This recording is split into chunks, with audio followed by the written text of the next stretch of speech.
70।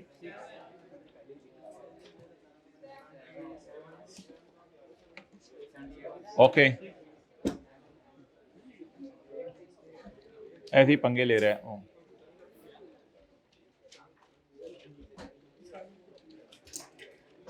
ये टेस्ट में आया, आज टेस्ट में हो गया ये टेस्ट देने। तो वैसे ही मैं पूछ रहा हूँ ये सवाल टेस्ट में आया या नहीं, ये पूछ रहा हूँ। इन लोगों से वो गलती हो गई क्या?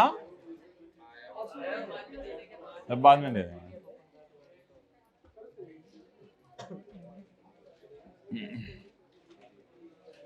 चैप्टर 15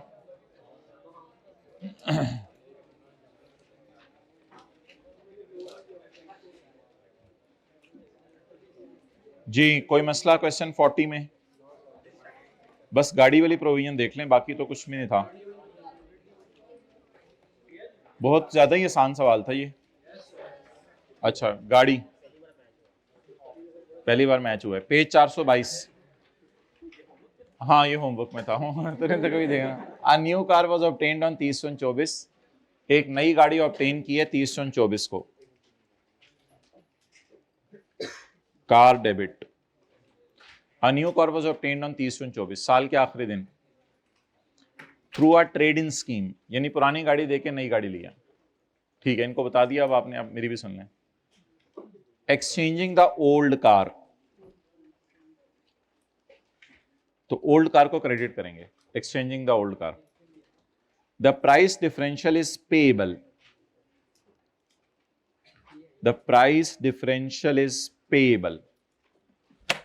लिखें एंट्री। प्राइस डिफरेंशियल पे हो गया या पेएबल है?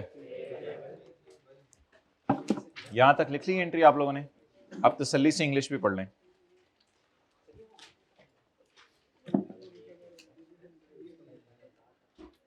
सफा नहीं मिल रहा, पेज 422। अब जरा पढ़ें फिक्रा। ये 2 बजे के 2:10 पे भी रखने तो आप लोगों ने लेट ही आना है।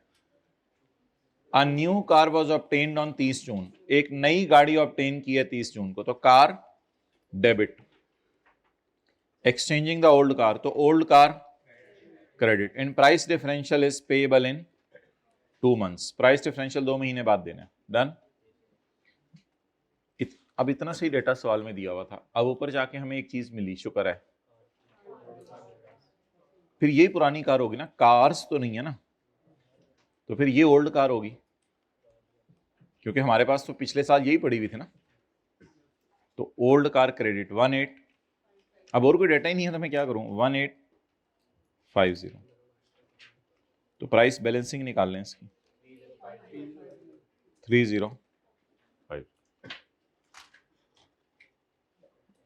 ये कितने लोगों ने मोर और लेस यही किया था? मोर और लेस इक्वल।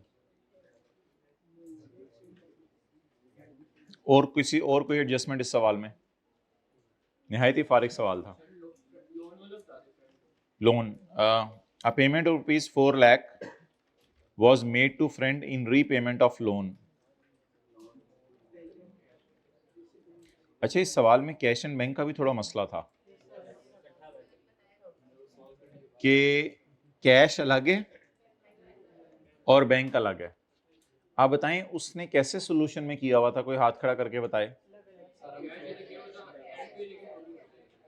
आप देखें पूरे सवाल के डेटे को आपने कैश बेस पे किए, बैंक बेस पे?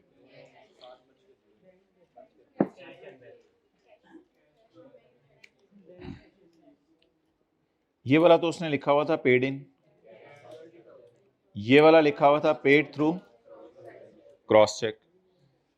यहां पे नहीं लिखा हुआ था, एक मिनट, यहां पे नहीं लिखा हुआ था। और आगे चलें, new shares of listed company, यहां पे नहीं लिखा हुआ था। और ग्रॉस सैलरी कमाई है और टैक्सेस पे की हैं, यहां भी नहीं लिखा हुआ था। आप बताएं जी,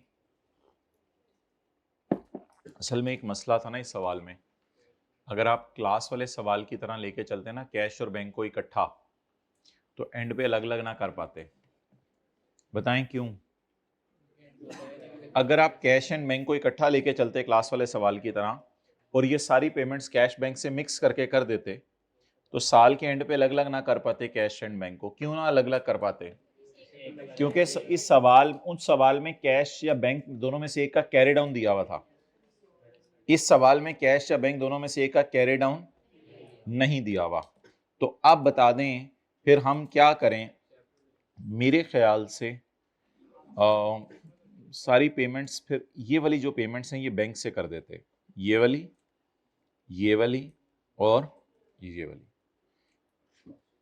सवाल साइलेंट था ना? या सारी कैश से कर देते? कितने लोगों ने कैश से की हैं सारी? अच्छा, इस सवाल में डिसाइड करना पड़ना था कैश से करनी है या बैंक से करनी है। पहले मुझे ये बताइए डिसाइड क्यों करना पड़ना था? ये मसला पहले हल करें, अगला मसला तो बाद में है। देखें, वेल्थ स्टेटमेंट में कैश और बैंक अलग शो करना होता है ईयर एंड पे, ताकि उसे पता चले दराज में कितने पैसे पड़े हुए हैं, बैंक में कितने पैसे पड़े हैं, ये जरूरी है। अब अगर वेल्थ स्टेटमेंट में साल के एंड पे कैश एंड बैंक अलग शो करना है तो ऊपर तो अलग शो किया हुआ उसने, लेकिन नीचे उसने सवाल ने तंग किया। कैसे तंग किया? सिर्फ एडजस्टमेंट 4 में बताया कि कैश में पेमेंट हो रही है, और एडजस्टमेंट 5 में और एडजस्टमेंट 6 में बताया कि चेक में पेमेंट हो रही है। बाकी सारी पेमेंट्स के बारे में उसने नहीं बताया। अब आप बताएं, आप क्या बात कर रहे थे?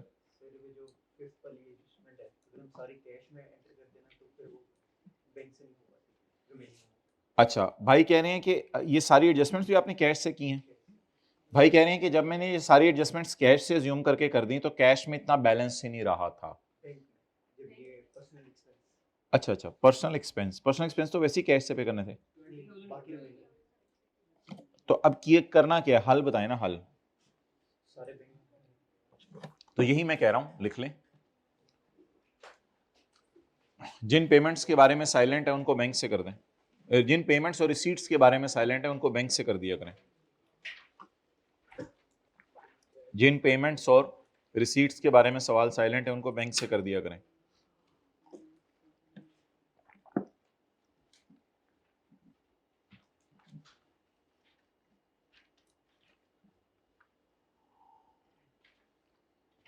हाँ, तो ब्रैकेट में बताना पड़ेगा ना।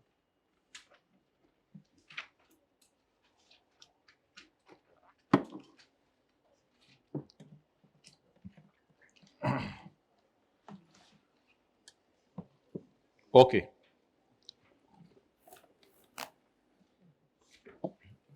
निकालें चैप्टर।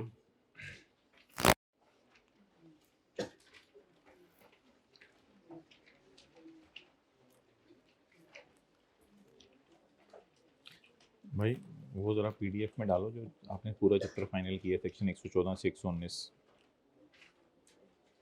जरा पीडीएफ में तो डालो, शायद मेरे इधर से डाउनलोड हो जाए। हाँ, तो ब्रैकेट में बताना।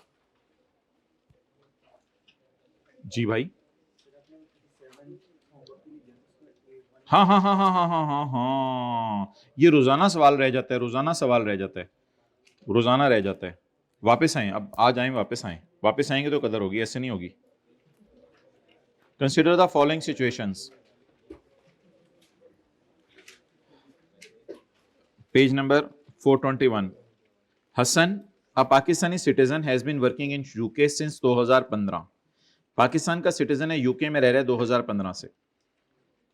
2022 में, हमारा साल 23 है, 2022 में हसन ने एक इन्वेस्टमेंट की है पाकिस्तान के शेयर्स में with in the same tax year, और इसके अलावा ही सब्सिक्वेंटली सोल्ड, अच्छा वही वाले शेयर सेल कर दी, और गेन आया उसको 5 लाख का। बताएं ये इन्वेस्टमेंट किस में की है? सिक्योरिटीज में। तो सिक्योरिटीज में कितना गेन आया? मुझे बताएं, सिक्योरिटीज में अगर 5 लाख गेन आए तो 6 लाख वाली लिमिट लगती है या नहीं लगती? बिल्कुल नहीं लगती, बिल्कुल नहीं लगती। ये तो सेपरेट ब्लॉक है, ऐसे ना बोलो फाइनल टैक्स रेजिम में मैंने जूते उतार लेने हैं, ये सेपरेट ब्लॉक है।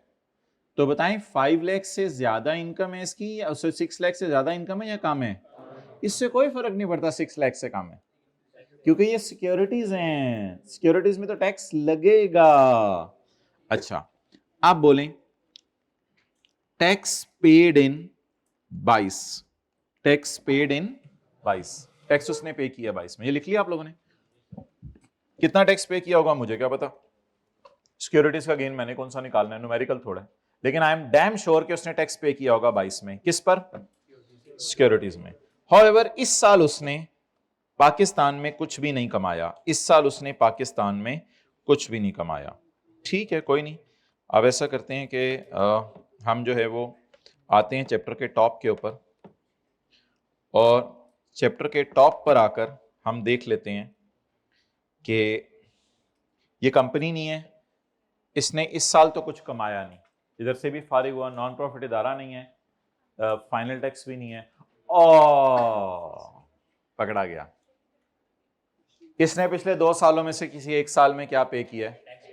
बस खत्म होगी बात, खत्म हो। He is required to file return of income as he has paid the tax in any of the 2 preceding tax years. आगे चलें। पॉइंट नंबर 2, महजबीन, ई लिखा हुआ है ई लिखा हुआ है। Mahjabeen a US citizen got married in Pakistan, Aslam से शादी हो गई उसकी 5 years ago, 5 साल पहले, and has since been residing in country, कौन सी?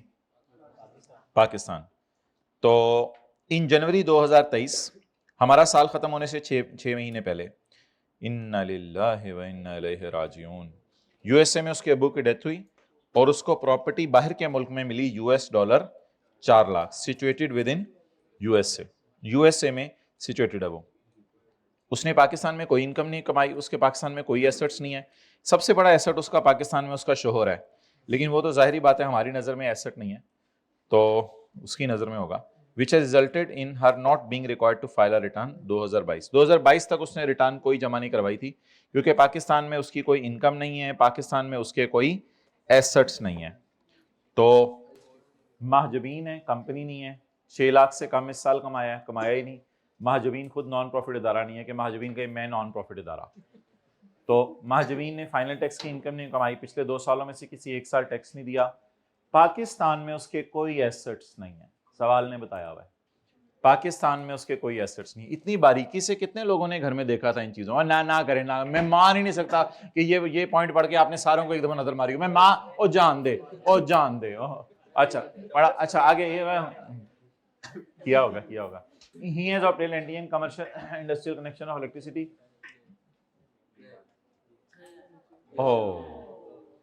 ये महजबीन रेजिडेंट इंडिविजुअल है, क्योंकि 5 साल से पाकिस्तान में आई हुई है, रेजिडेंट इंडिविजुअल है, और इसने foreign income and asset statement अगर जमा करानी है तो रिटर्न जमा करवाएगी। अब जाके देखना पड़ेगा फॉरेन इनकम एसेट स्टेटमेंट जमा करानी है या नहीं, तो वो तो उसने जमा करवानी है। तो इस वजह से रिटर्न जमा करवानी है, क्योंकि इसने फॉरेन इनकम एंड जी। कितने लोगों को सॉल्व करने का तरीका आ गया? मतलब सारे शिकंजों से गिराया करें, गुजरवाया करें, तो गुजरते गुजरते कहीं फंस जाए तो फिर पकड़ लिया करें, फिर छोड़ा ना करें। बिल्कुल मरते मरते बच्ची है, यहाँ पे आके फंसी है, ऊपर से फुल टॉप बारो बाशो, गेम नहीं होती, चू चू चू चू चू चू करके निकली थी, चला माजबीन। अब तुझे क्या जमा करवाएगी?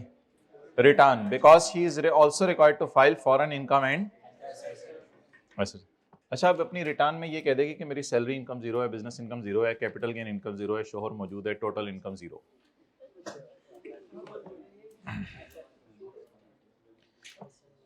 XYZ limited ceased its business operations indefinitely at 31 December 2022। मैंने हमेशा के लिए खत्म कर दिया है, इंडेफिनिट, मर जाएंगे दोबारा बिजनेस नहीं शुरू करेंगे। XYZ submitted a notice of discontinue business to commissioner, इसका ईयर एंड 31 दिसंबर है, तो क्या इसने रिटर्न जमा करवानी है? ये तो मेरे ख्याल से इस सेक्शन में नहीं लिखा हुआ था, ये तो सेक्शन 117 में लिखा हुआ था ना।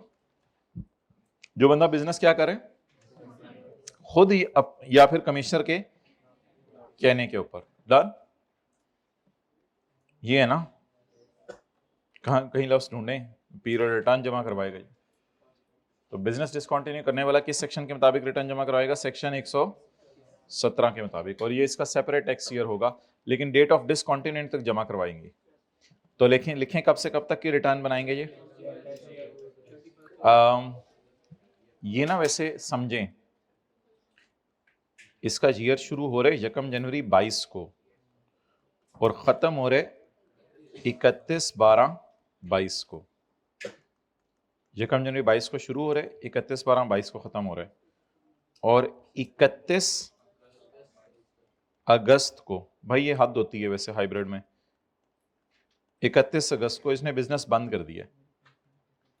अच्छा, इसको ना स्पेशल टैक्स ईयर कहते हैं, लेकिन इसको डिनोट करेंगे इसके बाद जो 30 जून आएगा, 30 जून 23 से। तो ये एक रिटर्न जमा करवाएगी सेपरेट टैक्स ईयर की। इतनी बारीकी से कितने लोगों ने सब कुछ बनाया था? आप तो सारा कुछ ही करते हो, इसी फारगा करें नोट। तो 1 जनवरी 22, 31 12 22, तो इसका टैक्स ईयर है 2023। तेरी सुई में जमीन पड़ी हुई है, कौन है? हाँ बोलो। नहीं, वो तो उसने कोई चीज खरीदनी होगी तो जमा करवाएगी ना। देखें, foreign income and asset statement क्या होती है? जिसके बाहर के मुल्क में $1 लाख से ज्यादा एसेट हो, उसके पास $4 लाख के एसेट है। आपने वो जो लफ्ज बोले वो तो बिल्कुल डिफरेंट सा है, सोर्सेज ऑफ इन्वेस्टमेंट। वो तो वो जमा करवाता है जिसने कोई एसेट खरीदने हो और पिछले साल उसने वेल्थ स्टेटमेंट ना जमा कराई हो, वो तो बिल्कुल दूसरी चीज थी। ओके, तो बोलें जरा, if a company is discontinuing a business, it will file a return of discontinued business from the date, from the first day of start of tax year, that is Jakam January 22, till date of discontinuance, that is 31 August. So in this case, the XYZ Limited file a return for a period of 8 months. And it will be considered as a separate tax year. ये इसका कौन सा year होगा? तो इस अरसे की ये रिटर्न जमा करवाएंगे। ओके, चलें।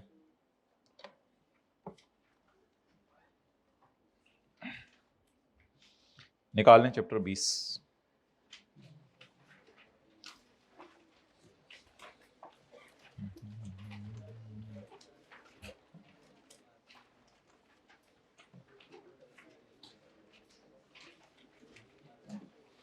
इनपुट टैक्स,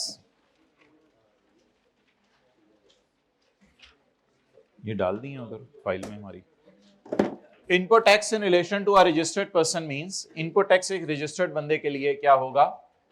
बोले tax paid on tyres receive, बोले tax paid on supply receive, tax paid on engine imported, tax paid under फला लॉ, सेल्स टैक्स की तरह, on luxury seats acquired, tax paid on accounting services rendered to us except the services which are excluded by board. अच्छा, tax paid under फलां law as adopted in Jammu and Kashmir on supply of goods received by the person. Now we are talking about output tax. Output tax in relation to a registered person means, अच्छा ये ना input tax हमने सारा का सारा books of Honda में समझ लिया था, बुक्स ऑफ होंडा में समझ लिया था, लेकिन नीचे 3 डिफरेंट किस्म के सेलर होंगे, उनकी किताबों में हम समझेंगे। पहले होंडा की बुक्स में रिवाइज करते हैं। होंडा ने टायर खरीदे, होंडा ने इंजन इंपोर्ट किया, होंडा ने जो है वो अल्लाह आपका भला करे लग्जरी सीट्स परचेज की, होंडा ने अकाउंटिंग सर्विसेज परचेज की, और होंडा ने कश्मीरी तारें परचेज की। तो होंडा की बुक्स में ये सब समझ लिया था। लेकिन ये वाला जो है ना, ये सारा ये हमें फिर डिफरेंट बंदों की बुक्स में समझना पड़ेगा, क्योंकि ये तीनों के लिए सेल होगी। तो होंडा की बुक्स में ये हमें समझना पड़ेगा, लग्जरी सीट सेलर की बुक्स में, और ये हमें समझना पड़ेगा अकाउंटिंग सर्विस क्या प्रोवाइडर, अकाउंटिंग सर्विस प्रोवाइडर की बुक्स में। तो वही चीजें हैं, लेकिन आप किसके एंगल से समझनी पड़ेंगी? सेल के एंगल से। पहले किसके एंगल से समझिए? परचेज के एंगल से। लिख लिया?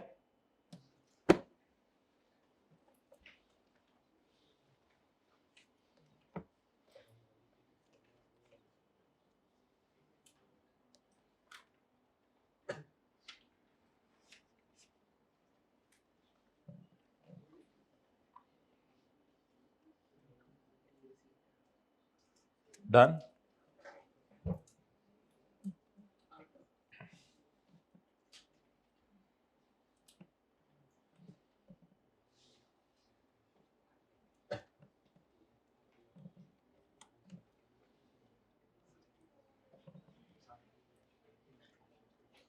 ओके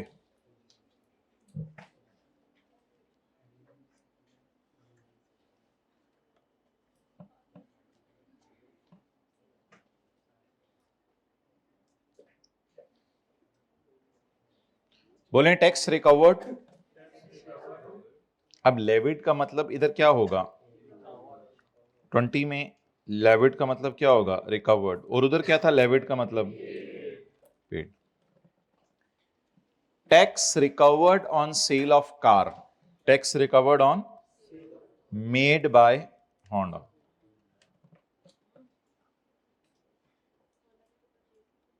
नहीं, होंडा ने तो परचेज किए थे टायर वगैरह, लेकिन गाड़ी तो होंडा ने सेल की है ना। इसको इधर से समझें, इधर से समझें, अगले सफे से। 1 लाख के टायर परचेज किए, 5 लाख का इंजन परचेज किया, 2 लाख की लग्जरी सीट्स परचेज की, 50,000 की अकाउंटिंग सर्विसेज परचेज की, और 30,000 का हमने जो है वो वायर्स परचेज की। इन सब पे 18% दे दिया। लेकिन ये गाड़ी हमने बहुत महंगी बेची, 1 लाख 5 लाख की नहीं, 30 लाख की गाड़ी बेची, एक गाड़ी 30 लाख की बेची। तो अब आउटपुट की डेफिनेशन शुरू होगी है ना। तो output tax in relation to a registered person means tax recovered on sale of car made by Honda. अब 30 लाख का 18% लगा के सर आसिफ को हम गाड़ी बेचेंगे 35,40,000 में। सर आसिफ को गाड़ी बेचेंगे 35 लाख, इसमें 30 लाख गाड़ी के पैसे हैं, 5,40,000 सेल्स टैक्स है। सर आसिफ पे करेंगे 35,40,000। कल हमने पढ़ी थी इनपुट की definition, tax paid on supply received, supply received. आज है tax recovered on supply made. कल हमने पढ़ा था supply received, goods imported, luxury seats purchased, accounting services rendered to us. और ये कल हमने परचेज में इन चीजों को डाला था। लेकिन आज अब ये सारे पैसे के अलावा लेबर का खर्चा भी आया होगा इनका, और रेंट वगैरह बिल्डिंग का दिया होगा, वो सारे खर्चे डाल के कुछ प्रॉफिट भी रखा होगा, और करके फिर ये 6, 7, 8 लाख का खर्चा इधर आया होगा, लेबर 4, 5 लाख की आई होगी, बाकी खर्चे आए होंगे। 30 लाख की हमने गाड़ी अब बेची है, तो 30 lakh into 18%। Done. So what is this sale into 18%? Output. What is this purchase into 18%? Input. तो आज हम बताएं किसकी डेफिनेशन पढ़ें। Output tax in relation to a registered person means tax recovered on sale of goods made by the Honda, on sale of goods made by the Honda, tax recovered on sale of goods. Next point 3 पढ़ें, tax recovered on accounting services provided by the service provider. आप services purchase कर रहे होंगे तो 1,18,000 पे कर रहे होंगे, अगला सर्विसेज दे रहा होगा तो 1,18,000 रिसीव करा होगा। तो याद करें, sales tax recovered on services rendered to us या rendered by us, rendered by us under Islamabad capital territory act फलां। और पॉइंट 2, टैक्स रिकवर्ड अंडर फलां लॉ, बिल्कुल सेल्स टैक्स की तरह। Tax recovered on production, tax recovered on production of, production and sale, production के बाद cell करेंगे, of goods, goods से क्या मुराद कल लिखवाया था, लग्जरी सीट्स। असल में लग्जरी सीट्स के ऊपर फेडरल एक्साइज टैक्स लगता है, सेल्स टैक्स नहीं लगता, वो बस ये बता रहे हैं, बिल्कुल सेल्स टैक्स की तरह ही होता है।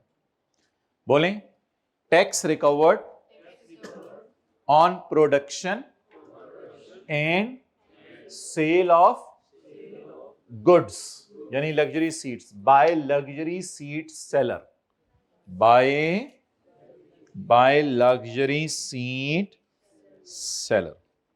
क्योंकि अब ये किसकी बात हो रही है? जो बंदा चीजें बेच रहे हैं या जो बंदा चीजें खरीद रहे? जो बंदा बेच रहा है।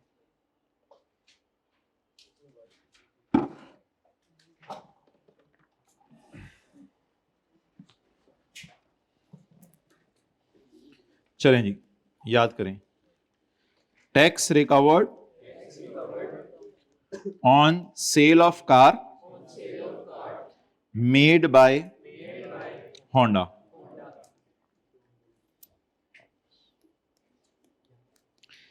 Tax recovered on services rendered, made नहीं रेंडर्ड या प्रोवाइडेड बाय पर्सन। और ये वाला याद कर लें, tax recovered under federal excise law in sales tax mode on production and sale of goods और rendering of services by person. ये रेंडरिंग ऑफ सर्विसेज आपके स्कोप में नहीं है, बस लफ्ज की हद तक याद करें। अच्छा जी, अब जी हमारे सिलेबस के एतबार से सबसे इंपॉर्टेंट डेफिनेशन शुरू हो गई हैं आज। टैक्सेबल एक्टिविटी, सप्लाई, और उसके बाद जो है वो अल्लाह आपका भला करे taxable supply, exempt supply, zero rated supply और टाइम ऑफ सप्लाई।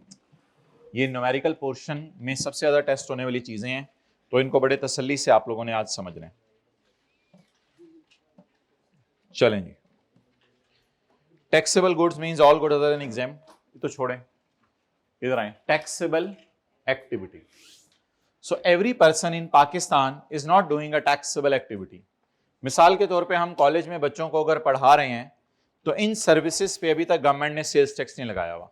याद रखिएगा, बहुत सी सर्विसेज पाकिस्तान में ऐसी हैं जिन पे सेल्स टैक्स है और बहुत सी सर्विसेज पाकिस्तान में ऐसी हैं जिन पे सेल्स टैक्स नहीं है। तो every activity is not a taxable activity but does not include. Taxable activity में क्या चीजें नहीं आती वो अगले सफे पे लिखा होगा, पहले हम उसको पढ़ते हैं।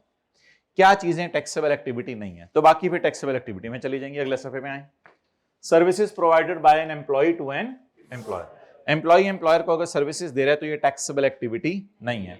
इसलिए सैलरी में कोई ऐसा तस्वुर नहीं है कि एम्प्लॉय कहे 1 लाख मेरी तनख्वाह बनती है, 1,18,000 मुझे दें, तो ऐसा कोई तस्वुर नहीं है। ठीक है, तो सैलरीज के ऊपर सेल्स टैक्स नहीं लगता, सैलरीज पे सेल्स टैक्स नहीं लगता। हालांकि ये भी एक तरह की सर्विसेज हैं, ये भी एक तरह की। तो एम्प्लॉय कह सकता है कि मैंने तुम्हें लाख की सर्विस दी है, अब मुझे 1,18,000 नहीं, ऐसा कोई तस्वुर नहीं है। तो निकालें जी टैक्सेबल एक्टिविटी के डेफिनेशन से आज एक चीज याद करें, service provided by employee to employer, इसको निकाल दें यहां से। Next, any activity carried on as a hobby, कोई एक्टिविटी अगर आप हॉबी के तौर पे यूज कर लें। वो आजकल कोई पंखे शंखे आपको पता आए होते हैं, ऐसे करते हैं तो यहां से पसीना खुश्क हो जाता है, फिर पंखों को ऐसे करते हैं तो माथे से पसीना खुश्क हो जाता है। देखे हैं ऐसे पंखे? कितने लोगों ने देखे हैं?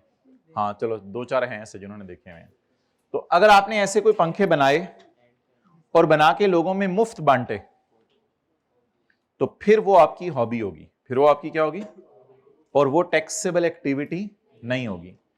लेकिन थोड़ी देर बाद हम पढ़ेंगे, अगर आप वो पंखे बेचते हैं और फिर कुछ लोगों को मुफ्त में दे दिए तो वो आपकी हॉबी नहीं है, वो तो आपका बिजनेस है। बिजनेस के दरमियान आपने वैसे ही मुफ्त में चीजें दी, उसका कुछ और है। अगर आप सिर्फ कोई चीज बना के हॉबी के तौर पे लोगों को बेचते हैं तो बेचने का लफ्ज गलत है, फिर आप बेचते नहीं होंगे, सिर्फ दे देते होंगे, बांट देते होंगे। तो लिखें, कोई बंदा हॉबी के तौर पर, कोई बंदा हॉबी के तौर पर चीजें मैन्युफैक्चर करके बनाता है पहले उनको, कोई बंदा हॉबी के तौर पर चीजें मैन्युफैक्चर करके बांटता है,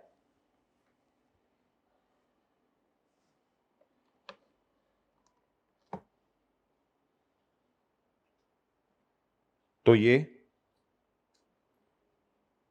ये बोलें क्या है, टैक्सेबल एक्टिविटी नहीं है। तो ये टैक्सेबल एक्टिविटी नहीं है।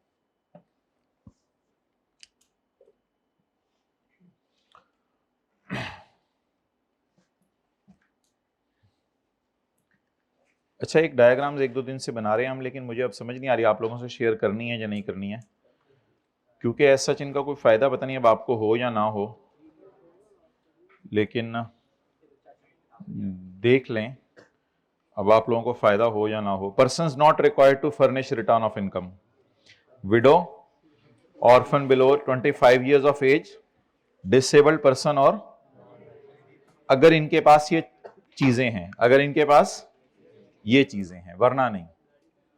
अब कोई फायदा है इन चीजों के आपको शेयर कर? मुझे कोई रीजन नहीं लग रही, मैं इस वजह से शेयर नहीं करा कि डुप्लीकेशन सी हो रही है। मतलब वही चीजें जो पहले आपको दे दी हैं, रंगीन है। Wealth statement, particulars of wealth statement, assets and liabilities of the person, assets and liabilities of spouse, minor, child and other dependents, assets transferred during the period, and expenditure of person and wealth, reconciliation statement. Who is required to furnish wealth statement? Every resident individual along with the every partner of an, along with the return of any individual required by commissioner through a notice.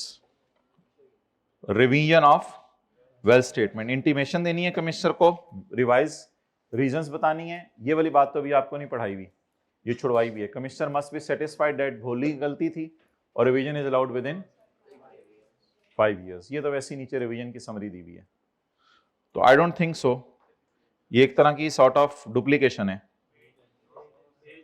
कितने लोग कह रहे हैं duplication है, no need? 1 बंदा, 2 बंदा, ठीक है। बाकियों का व्हाट्सएप ग्रुप अलग बना के उनको, वो कह रहे नहीं दोनों। फॉरेन इनकम ग्रेटर देन और फॉरेन एसेट्स, फॉरेन, इसमें क्या क्या पर्टिकुलर्स होंगे? पर्टिकुलर्स क्या होंगे? Foreign assets, foreign assets transfer, foreign income and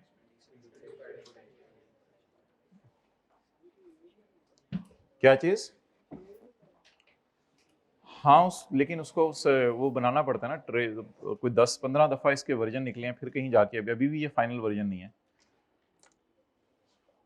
okay, ये ऐसे जादू नहीं होता, कोई 10-15-20 दफा कुछ चीज बतानी पड़ती है, उसने कुछ चीजें समझता नहीं है तो उसको करके कुछ करना पड़ता है। ओके,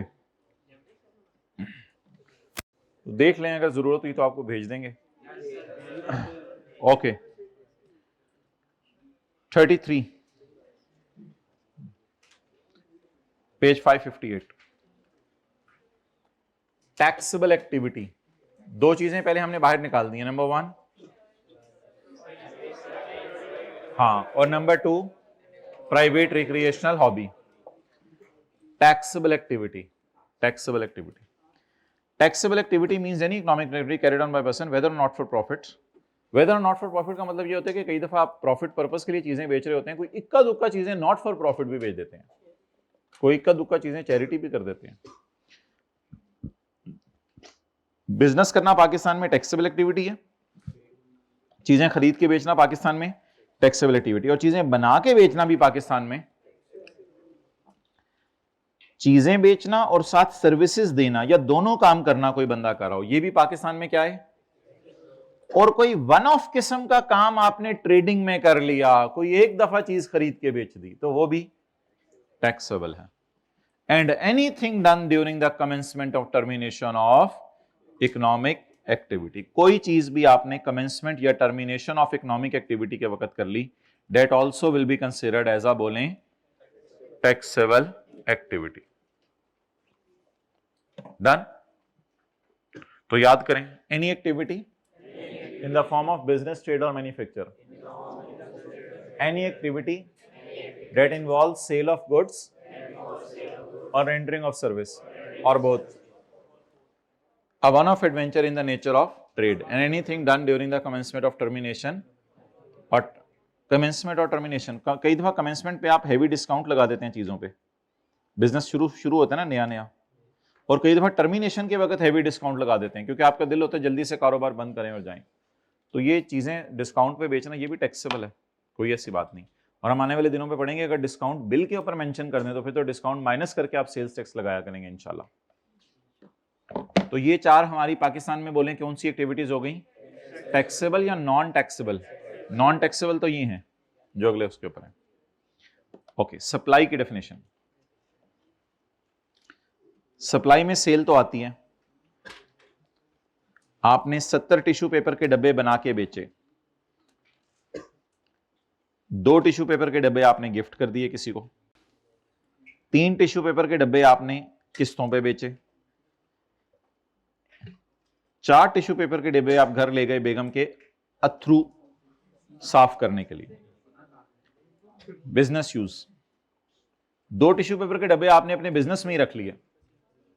ये सबसे ज्यादा टेस्ट हो रहा है IQ न्यूमेरिकली, यानी आपने चीज बनाई टिश्यू पेपर का डब्बा और बिजनेस में ही उसको यूज करने लग गए। बच्चे समझते हैं ये सेल नहीं है, इसको हम सेल में डाला करेंगे, क्योंकि आपने अपने बिजनेस में ही टिश्यू पेपर बनाए और अपने बिजनेस में ही टिश्यू पेपर क्या करने शुरू कर दिए, यूज। अगर आप यूज ना करते तो आप बाहर बेचते। तो अपने ही बिजनेस में चीजें बना के अपने ही बिजनेस में यूज करने शुरू कर देना, या चैरिटी के तौर पे आपने किसी को दे दी। लेकिन अगर आपका काम ही हॉबी है, वो फिर अलग बात है, वो तो फिर टैक्सेबल एक्टिविटी नहीं है। लेकिन इक्का दुक्का चीजें आपने, तो मैंने क्वांटिटी लिखी है, 70 डब्बे आपने बेचे, 2 3 4 5।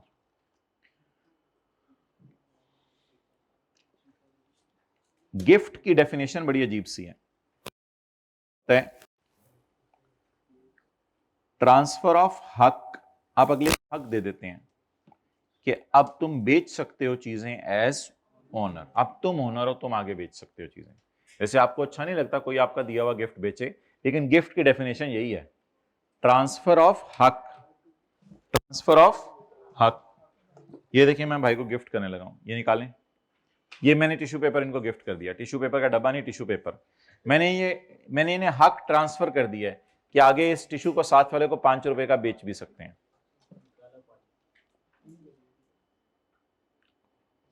पढ़ें जी, सप्लाई, सप्लाई, अपालाई, supply means a sale. Sale तो है ही ना सप्लाई में, सेल तो मेन चीज है हमारे बिजनेस में। सप्लाई, याद रखिएगा, सप्लाई इज वेरी बिग लाई। सप्लाई बहुत बड़ी लाई है, ये बहुत बड़ी लाई है। Supply means transfer of right to dispose of goods as owner, जिसका नाम हमने नीचे क्या रखा है, gift, including sale under hire purchase agreement. Hire purchase agreement क्या होता है, किस्तों के ऊपर, किस्तों के ऊपर आपने चीज बेची। And also include putting to business use of goods, जो कि बनाई थी आपने टैक्सेबल एक्टिविटी के दौरान, लेकिन बाद में घर ले गए private use. Putting to business use of tissue paper which were produced during taxable activity. Putting to non business use of tissue paper produced during taxable activity. Done? Okay, तो क्या क्या आता है इसमें, sale, transfer of right to dispose of goods as owner, साथ साथ याद करते रह करें। Number 3, sale under hire purchase agreement. Putting to private business of goods produce during taxable activity. जो चीजें आपने बनाई थी टैक्सेबल एक्टिविटी में, बेचनी थी, लेकिन बेचने की बजाय आपने क्या कर दिया, खुद ही इस्तेमाल कर लें। ऑक्शन और disposal of goods to satisfy a loan. Satisfy का क्या मतलब होता है, रीपे। सेटिस्फाई का क्या मतलब होता है, रीपे। डेट का क्या मतलब होता है, लोन। ऑक्शन और disposal of goods to satisfy a loan.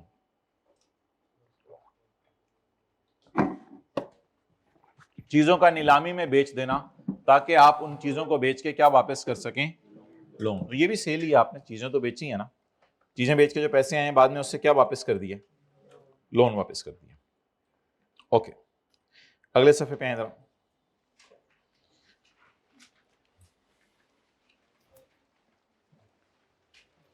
किया कार वालों ने इमरान खान को रॉ मटेरियल दिया कि तुम मुझे टायर बना के दो। तो इमरान खान ने बंदे भेजे, वो डंडे से टायर लेके किया के पास आ गए।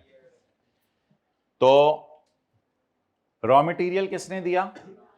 इमरान खान ने, चपेड़।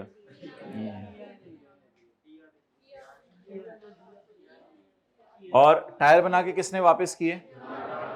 इमरान खान ने।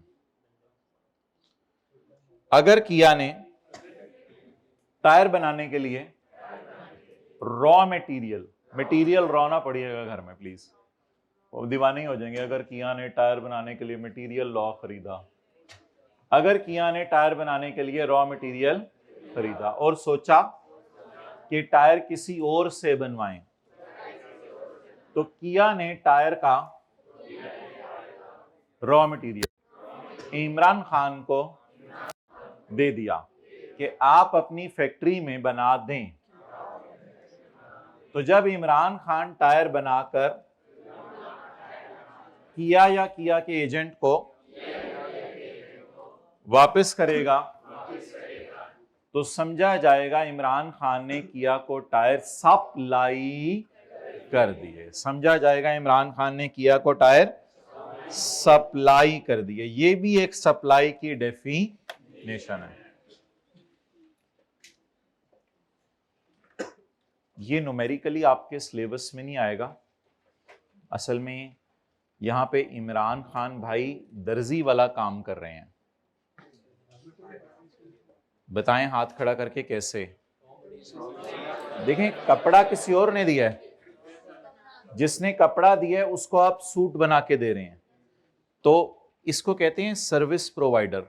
असल में सर्विस प्रोवाइडर्स के न्यूमेरिकल्स हमारे सिलेबस में नहीं है, तो ये सर्विस प्रोवाइडर है। लेकिन बस सर्विस प्रोवाइडर की ये सप्लाई है, बस ये समझ लें ये क्या है।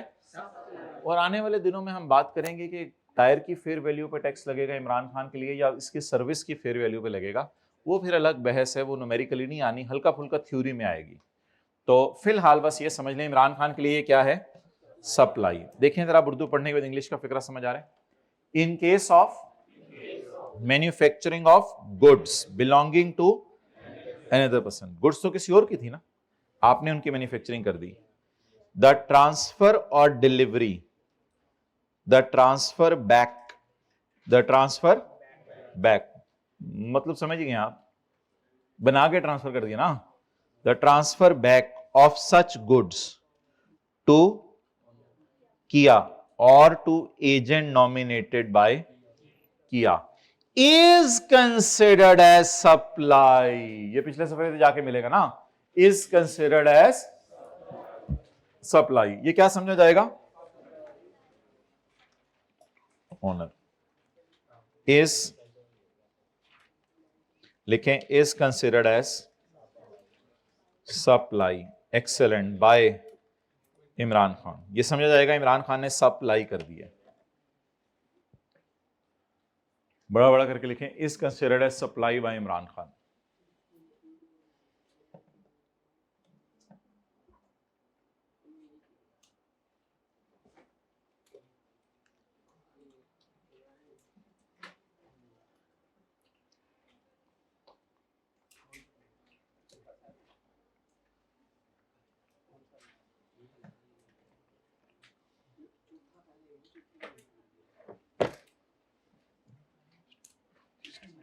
ओके,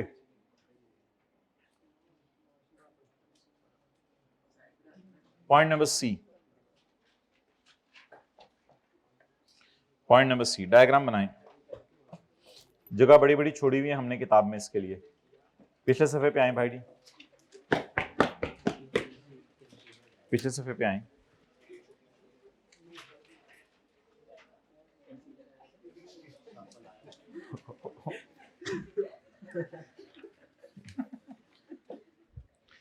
अच्छा,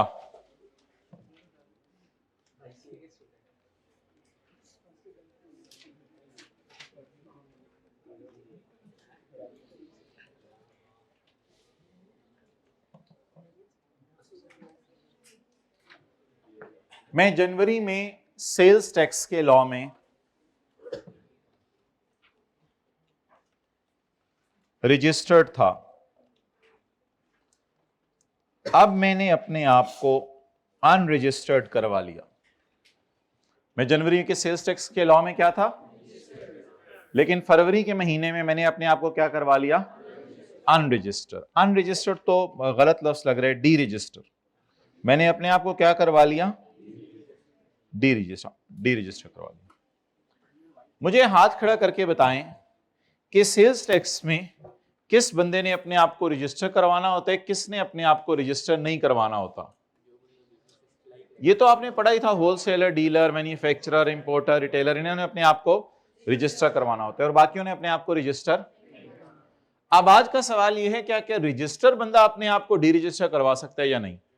उसके लिए आज एक बहुत बड़ी बात सुने। पहली दफा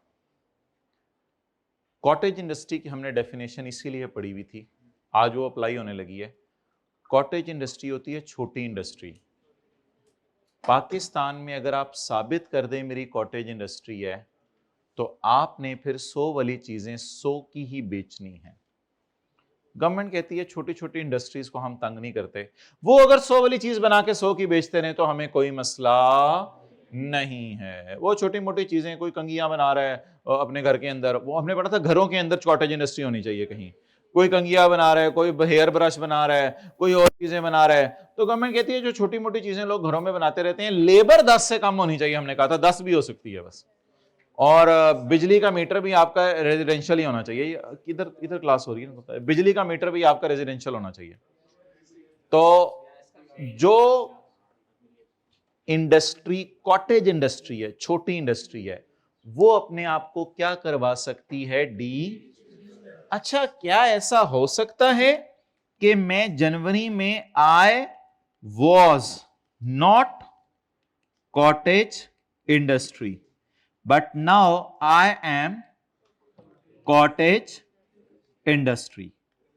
सही है, समझ आ गई अब बात। Not a cottage industry and now I am a cottage industry. मिसाल समझे, मेरे पास 13 एम्प्लॉइज थे, 13 एम्प्लॉइज। किसी ने कहा 3-4 एम्प्लॉइज को निकाल दो, तो आप सेल्स टैक्स के एम्बिट से बाहर निकल जाओगे। तो हमने सोचा, हमने कहा चलो खुद जरा ज्यादा काम कर लिया करेंगे, 1-2 एम्प्लॉइज को ओवर टाइम दे दिया करेंगे, आप लोग जरा काम कर लिया करना। तो हमने 13 में से 4 एम्प्लॉइज को नौकरी से निकाल दिया, पीछे रह गए 9। अब 1 फरवरी की सुबह से 9 एम्प्लॉइज मेरे दफ्तर में आ रहे हैं। तो अब मैं क्या बन गया हूं, Now I am not liable to be registered. I may go to the office of FBR और मैं एप्लीकेशन दे दूं किसके लिए, डी रजिस्टर होने के लिए। और अब मैं बोले क्या हो जाऊंगा, डी रजिस्टर। उससे पहले मैं क्या था, रजिस्टर्ड। यहां पे मैंने 100 वाली चीजें कितने की बेचनी थी, 118 की। लेकिन अब अल्लाह का शुक्र है मैं 100 रुपए वाली चीज किस में बेचूंगा, 100 रुपए में। यहां तक बात खत्म नहीं हुई, अब बात शुरू होने लगी। अब बात आप लोगों ने गौर से सुननी है। बात देखें कितनी इंपॉर्टेंट है। आसान बहुत है कि उसने सिर्फ एक लाइन लिखी है और हमने समझने के लिए उर्दू में बहुत लंबी कहानी बना दी। इसके लिए एक बेसिक थीम आपको सेल्स टैक्स की समझनी पड़ेगी, जो आज पहली दफा बता रहा हूं। कई दफा करवा चुका हूं 2-3 दिन से न्यूमेरिकल्स में, लेकिन आप लोगों ने नोट नहीं किया था उसको। हमारे सेल्स टैक्स के न्यूमेरिकल का एक फ्लॉ है जो अकाउंटिंग के टीचर्स बताते हैं कि sale into 18% minus cost of sale into 18% हमें करना चाहिए। लेकिन हम पता है क्या करते हैं, हम करते हैं sale into 18% minus purchase into. इसीलिए जिस महीने में परचेजेस ज्यादा आ जाती हैं, जिस महीने में परचेजेस, तो उस महीनों में हमने अक्सर देखे सेल इंटू 18% लगाएं, minus purchase into 18%, minus purchase into 18% की फिगर बहुत ज्यादा होती है, क्योंकि हमने खरीदे होते हैं 200-300 यूनिट्स, अभी तक बेचे होते हैं 60-70, बाकी सारे क्लोजिंग स्टॉक में। इस वजह से परचेजेस शूट अप कर जाती हैं। तो एक अजीब बात सुने, आज सेल्स टैक्स का लॉ कहता है कोई मसला नहीं। सेल्स टैक्स के लॉ ने आपको इजाजत दी हुई है कि जब आप परचेज करें 100 यूनिट्स तो परचेज पे 18 लगा दें, और जब आप सेल करें उन 100 में से 20 यूनिट्स तो उन 20 पे भी 18% लगा दें। तो हमारा फॉर्मेट यही है न्यूमेरिकल का। हमारा क्वांटिटीज का मिसमैच है, सोल्ड की क्वांटिटी और होती है, परचेज की क्वांटिटी बहुत। हां, अगर 100 यूनिट्स खरीदे तो परचेज हम 100 की रिकॉर्ड किया करेंगे, और उस 100 में से 20 बेच दिए, सेल 20 की रिकॉर्ड किया करेंगे, बाकी 80 की सेल अगले महीने रिकॉर्ड कर लेंगे, बाकी 80 की सेल अगले महीने रिकॉर्ड कर लेंगे। तो बताएं एक बेसिक चीज, हम सेल इंटू 18% करते हैं क्लास में, या sale into 18% minus purchase into 18% करते हैं, या sale into 18% minus cost of sale into 18%?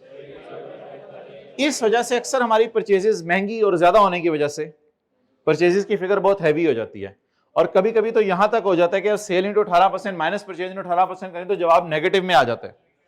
ये कई दफा ऐसा होता है, फिर उसको कैरी फॉरवर्ड करते हैं 90% की रिस्ट्रिक्शन लगा के। तो ठीक है, ये सेल्स टैक्स लॉ में है ऐसा मसला, कोई मसला नहीं, बल्कि ये आसान है। ओपनिंग और क्लोजिंग स्टॉक का डेटा नहीं चाहिए होता, ये ज्यादा आसान चीज है। लेकिन इस बंदे को एक मसला आएगा। मसला क्या आएगा? मसला ये आएगा कि इसके पास 50 यूनिट्स स्टॉक में पड़े हुए थे इस दिन, 50 यूनिट स्टॉक में पड़े हुए थे। स्टॉक क्या होता है बोले? जो खरीदा हो इस दिन और बेचेंगे बाद में, स्टॉक यही होता है ना। दुकान पे जो स्टॉक पड़ा हुआ है बोतलों का, उसकी क्या कैरेक्टरिस्टिक है? खरीदा हुआ है पहले और बेचेंगे बाद में। 31 दिसंबर को आप किसी दुकान पे जाएं, स्टॉक पड़ा हुआ है फ्रीजर में, उसकी खासियत बताएं। अकाउंटिंग की क्लास की नहीं, सादा सी बात पूछ रहा हूं। वो आप बच्चे से भी पूछेंगे ना, बेटा इधर आओ, ये बोतलें पड़ी हैं फ्रीजर में, ये कब खरीदी हैं? अबू थोड़ी देर पहले खरीदी होंगी, आज कल परसों तरसों खरीदी होंगी। अच्छा बेचनी कब है? अबू अगले साल बेचनी है। तो जाहिर बात है क्लोजिंग स्टॉक होता ही है, जो खरीदा होता है इधर और बेचा होता है इधर। अब मसला सुने क्या है, हाथ खड़ा करके मसला बता दें। हाथ खड़ा करके मसला बता दें जी। जब परचेज किया तो न्यूमेरिकल में 18 लगा दिया था आप लोगों ने, क्योंकि आप रजिस्टर्ड थे। परचेज किया था तो 18 लगा दिया था। आगे बोलें। अब जब सेल करने जाएंगे तो 18। अब हुकूमत कहती साड़ी वारी होने ते अपनी वारी। मतलब जब परचेज करना था तो फिगर माइनस होनी थी, तो तूने 18 लगा दिया, और अब जब तू सेल करेगा तो अब तो डी रजिस्टर हो चुका है, अब तो 100 वाली चीज कितने की बेचेगा? 100। तो हुकूमत ने कहा वो जो मैंने तेरी परचेज पे 18 लगाकर तुझे जनवरी के न्यूमेरिकल में एक बड़ा फायदा दे दिया है, क्योंकि मेरी उम्मीद थी तू रजिस्टर रहेगा, तो मैंने तुझे परचेज पे 18 लगाने दिया था ताकि तू अगले महीने सेल पे 18 लगा दे, कोई मसला नहीं। तो बता दें इस बंदे ने कैसे बेनिफिट अवेल कर लिया है। 50 को कहां डाला है परचेज में? इधर। और 50 को सेल कब करेगा? इधर। अब हुकूमत कहती है तूने सेल मुझे पता है करना है 100 वाली चीज 100 में, तो इसलिए सुन ले तुझे सजा दे रहे हैं। ये 50 यूनिट डी रजिस्ट्रेशन की डेट से पहले वाले दिन एज्यूम करो सेल हो गए हैं, तो एज्यूम करो ये यूनिट्स क्या हो गए हैं। अब आप बेचेंगे ये 100 रुपए के, लेकिन इनके ऊपर जो 18 बनते हैं वो अपनी पॉकेट से देंगे, क्योंकि आप कस्टमर को तो 100 रुपए का बेचेंगे, आपके पास रजिस्ट्रेशन नंबर ही नहीं है।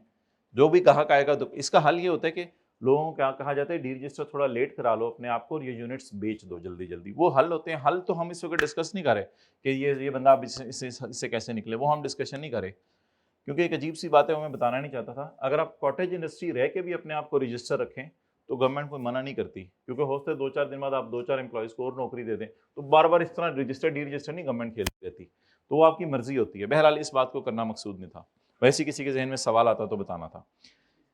ये जरा पढ़ने की कोशिश करते हैं, अगर समझ आ रहा है तो। ये बंदा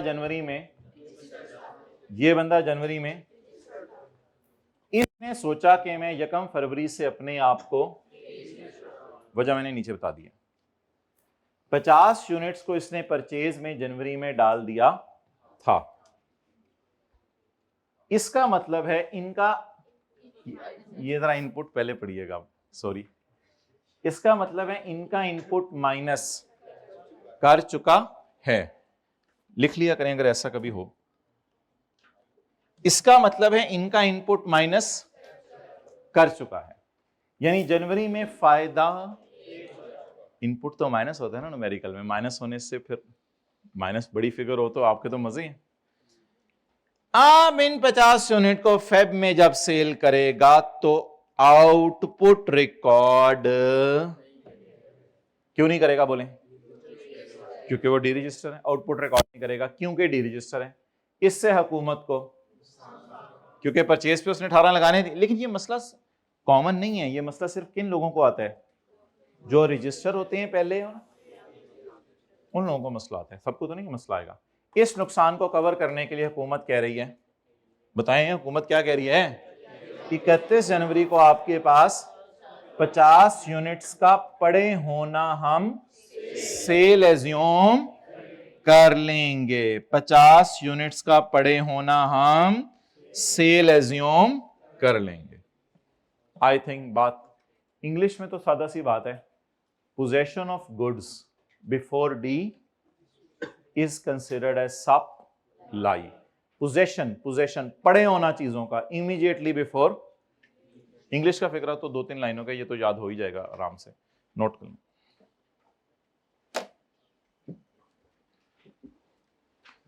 तो हुकूमत क्या कह रही है, साड़ी वारी परचेज माइनस कर ली तो अपनी वारी जब सेल रिकॉर्ड करनी थी तब नस गए।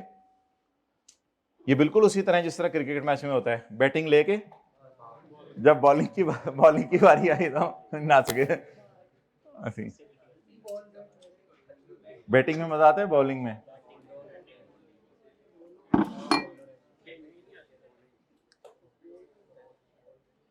खुदा के लिए जिंदगी में कभी टाइम ना जाया कीजिएगा कि एक बंदे ने बैट पकड़ी और दूसरे ने बॉल पकड़ी और ऐसे ऐसे मार रहे हो, वो उससे बेहतर है खुद खेल लीजिएगा, कोई फिजिकल एक्टिविटी कर लिया करें। खुदा के लिए इस तरह टाइम ना जाया किया करें जिंदगी में। और कई लोगों ने तो ऐसे वो बॉल सा होता है एक, तो फुटबॉल कहते हैं आप लोग, वो पांव से ठुड्डे मारे होते हैं और लोग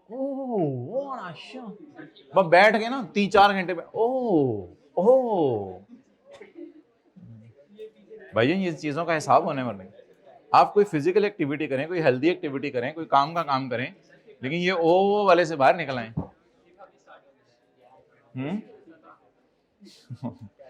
सानू की हमें और बड़े काम है दुनिया में। सोचिएगा, वैसे कभी सोचिएगा अकेले में बैठ के, कोई फायदा नहीं इन चीजों का।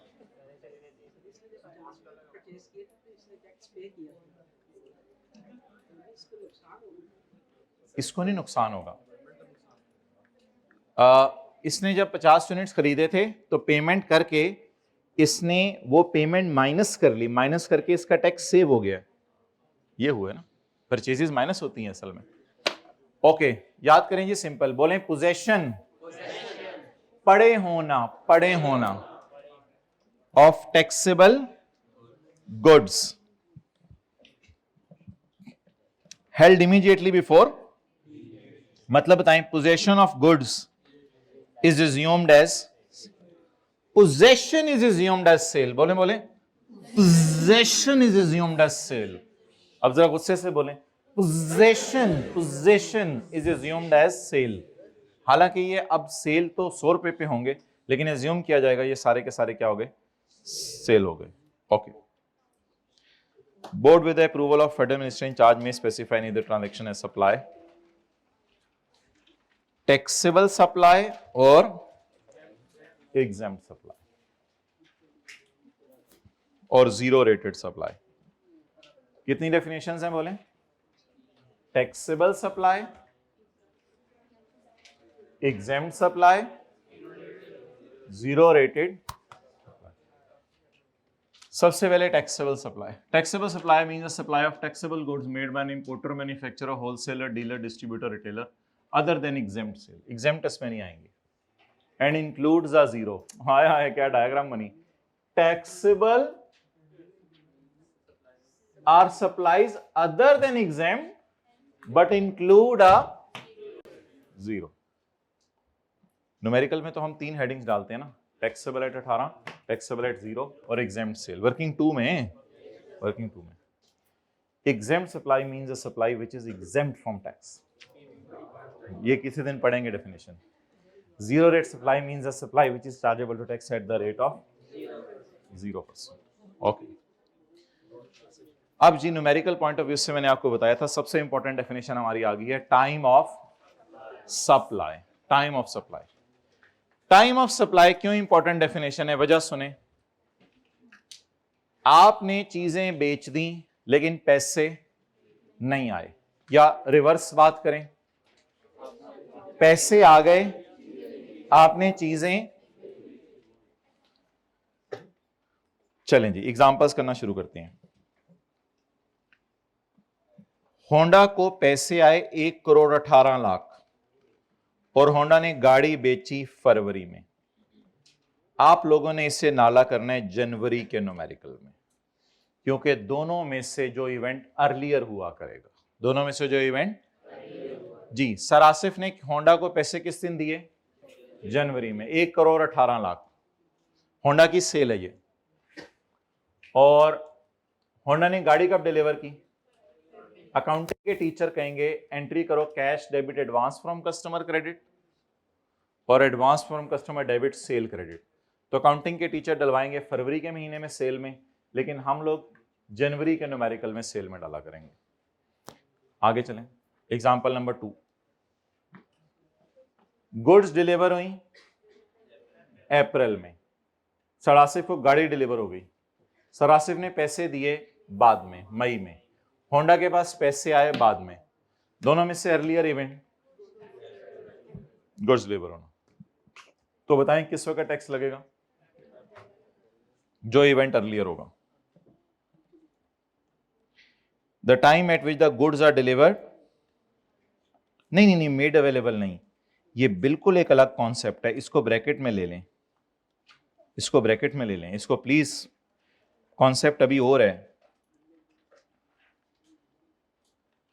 स्काई ब्लू वाला कॉन्सेप्ट 90% न्यूमेरिकल्स में टेस्ट होता है, 10% न्यूमेरिकल में कभी कभी ये एडजस्टमेंट आ जाती है। असल तो स्काई ब्लू वाला कॉन्सेप्ट है जी। स्काई ब्लू वाला कॉन्सेप्ट पढ़ के बताएं पहले मुझे। The time, what is the time of supply? The time at which the goods are delivered और the time when any payment is supplied, whichever is earlier, whichever is earlier। भाई पैसे नहीं आए होंडा के पास, तो टैक्स कहां से दे? ये हमें नहीं पता, होंडा बिजनेस बंद कर दे फिर। हल कोई नहीं है अब इन चीजों का, क्या है, बस 18 लाख अपनी जेब से दे होंडा, हम क्या करें? ओके,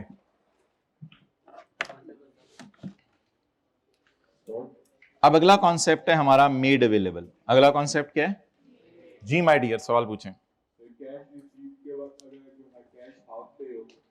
जी। पार्शियल पेमेंट कर लेंगे, पार्शियल पेमेंट करेंगे, हाँ उसी पे हो गया। ओके,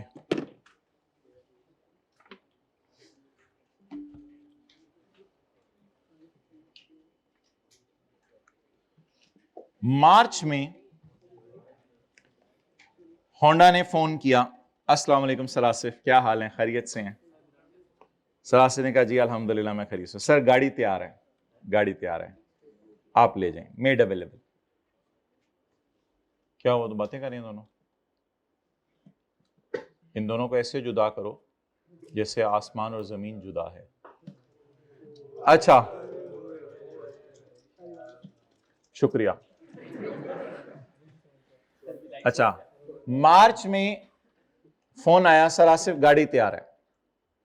सर आसिफ ने कहा ठीक है तैयार होगी, मैं क्या करूंगा, नहीं अभी फ्री, तो ऐप रिकॉर्डिंग करा रहा हूं। अच्छा, तो अप्रैल में उन्होंने गाड़ी डिलीवर भी कर दी। सर आसिफ गए, सर आसिफ ने कहा हाँ गाड़ी डिलीवर करें मुझे, और सर आसिफ ने पैसे दिए मई में, सर आसिफ ने पैसे दिए मई में। तो आप बताएं चीजें मेड अवेलेबल कब हो गई थी? तो अगर सेलर चीजें अवेलेबल कर दे और कस्टमर की तरफ से पिक करने में सुस्ती हो रही है तो डिलीवरी का वेट ना करें, फिर सेल कब रिकॉर्ड कर लें? जब मेड अवेलेबल है। तो अर्लियर इज ये।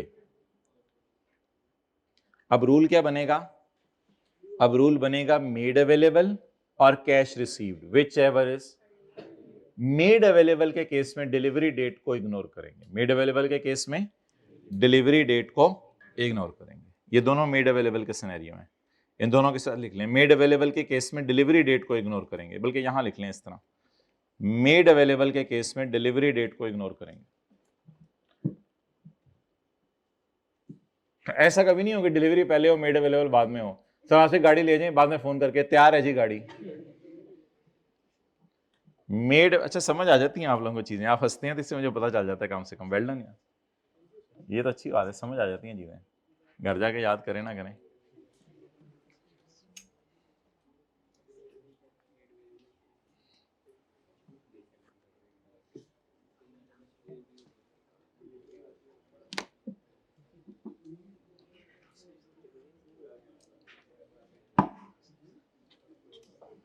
ओके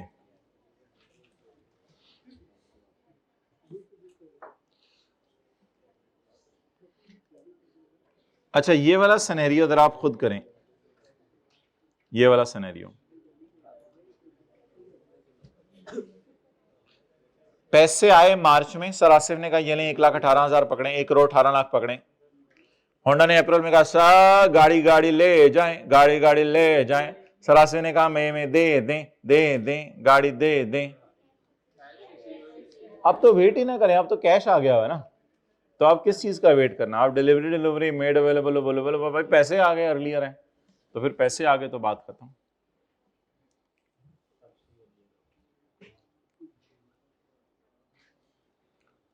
तो at which the time of goods are delivered और made available to the recipient. Recipient कौन होता है? बायर। सप्लाई से मुराद यानी गुड्स है या कार है, जो भी समझ लें। और बताएं सर्विसेज में क्या रूल होगा? At the time services are rendered और प्रोवाइड। आपने किसी को कहा मुझे जाके चपेड़े मारो मैं जरा सेट हो जाऊं, उसने कहा ठीक है लेकिन मेरी तो जान लगेगी, मेरा हाथ इस्तेमाल होगा, ये वो, और मुझे 100 रुपया दो, तो 118 रुपये services. A supply of goods under a higher purchase agreement. भाई ये बड़ी भयानक चीज है, आसान बहुत है लेकिन बड़ी अजीब सी चीज है। हायर परचेज यानी किस्तों के ऊपर आपने चीज खरीदी, हायर परचेज। अग्रीमेंट साइन, ये कॉन्ट्रैक्ट साइन मार्च में, डिलीवरी मई में, कैश रिसीव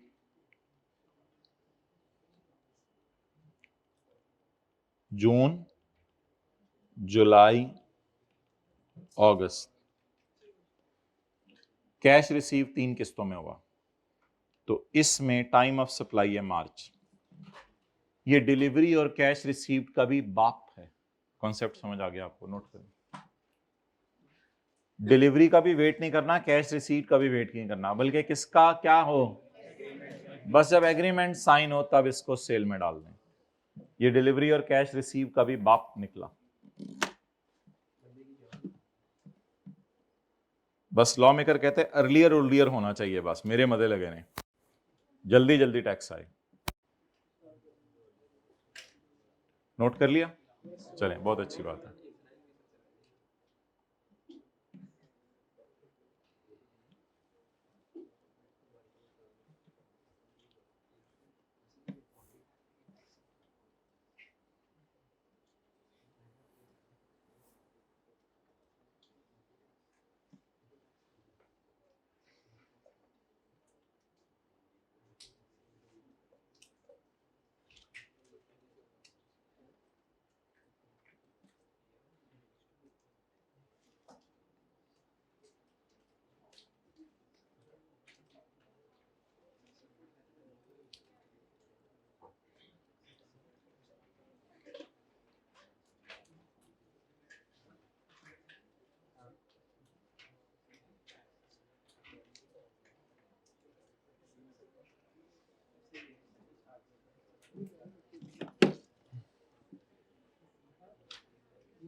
ओके,